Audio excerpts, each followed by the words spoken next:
ഇത് ക്യാൻറ്റീനിൽ മെഡിക്കൽ കോളേജിൽ ഇത്രയും എനിക്ക് പറയണം നോക്ക്. മെഡിക്കൽ കോളേജ് ക്യാൻറ്റീനിന്റെ അകത്ത് വാങ്ങിച്ചത് ജ്യൂസ് അല്ല, മനുഷ്യനെ കൊണ്ട് എന്തോ ഒരു സാധനമാണ്. നോക്ക്, ഡോക്ടർമാർ വിളിച്ചതൊന്നും എനിക്ക് അറിയില്ല. ഞങ്ങൾ കുടിച്ചപ്പോൾ ഞങ്ങൾക്ക് അറിയാം. തോന്നി, ഡോക്ടർമാർ വിളിച്ചപ്പോൾ ഞങ്ങൾക്ക് തോന്നിയിരിക്കുന്നത് എനിക്ക് തോന്നിയതാ ഇത് എന്തായാലും പപ്പങ്ങ ജ്യൂസ് അല്ല ചേട്ടൻ ഇതിന് കൊണ്ട് കൊടുക്കുന്നത്. അല്ലെങ്കിൽ ഇവിടെ കൂട്ടിനിരിക്കുന്ന ആൾക്കാർ അവർ ഇതേപോലെ അങ്ങോട്ടും ഇങ്ങോട്ടും കഷ്ടപ്പെടുന്ന ആൾക്കാർ തന്നെയല്ലോ.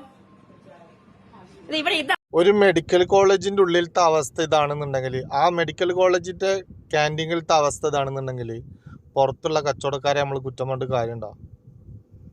ഹോസ്പിറ്റലിൻ്റെ ഉള്ളിലാണ് ഇങ്ങനെയുള്ള സംഭവങ്ങൾ ചെയ്യണത് എന്ന് പറഞ്ഞപ്പോൾ എന്താ നിങ്ങളൊന്ന് ആലോചിച്ച് നോക്കാനില്ലേ? എന്താ നമ്മൾ പുറത്തുനിന്ന് വിശ്വസിച്ചിട്ട് കഴിക്കുക? ആ ജ്യൂസ് കാണുമ്പോൾ തന്നെ പപ്പായ ജ്യൂസ് അങ്ങനെയല്ല എന്നുള്ളത് എല്ലാവർക്കും അറിയാം.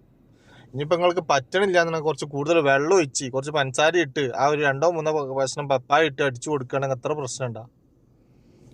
എന്താല്ലേ ഈ ചെയ്യണോന്ന് ചിന്തിക്കണില്ല. ഇത് എൻ്റെ മക്കളെ പോലത്തെ മക്കൾക്കാണ്, അല്ലെങ്കിൽ എൻ്റെ കുടുംബത്തിൽപ്പെട്ട ആൾക്കാർക്കാണ് ഈ കൊടുക്കണെന്നുള്ളത് ഒരാളും ചിന്തിക്കണില്ല.